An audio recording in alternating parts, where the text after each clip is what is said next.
When you experience trauma, your brain learns to adapt fast. And this is actually a good thing when we've endured trauma. It'll build patterns to help you feel safe, like staying alert, shutting down performing, or avoiding. But in the long time, these patterns can hinder you.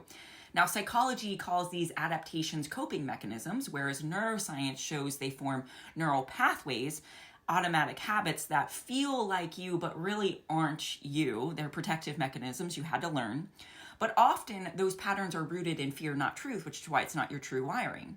And here's where walking with Jesus creates this holy tension. The self, aka your flesh, that trauma built often wants the opposite of what Jesus commands. And it makes sense, right?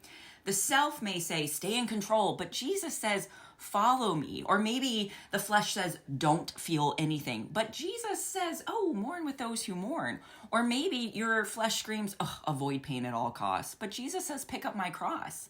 If anyone wants to follow me, as in Jesus, let him deny himself. That's what Jesus says in Luke 9, verse 23.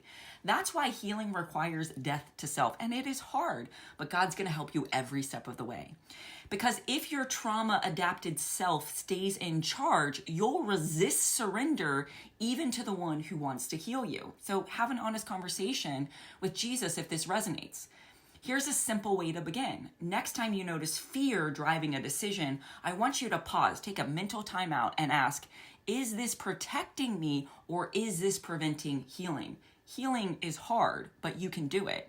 Then I want you to choose trust over control, just one small micro step forward, because each step of surrender breaks an old pattern and builds a new one in Christ. I'm praying over you.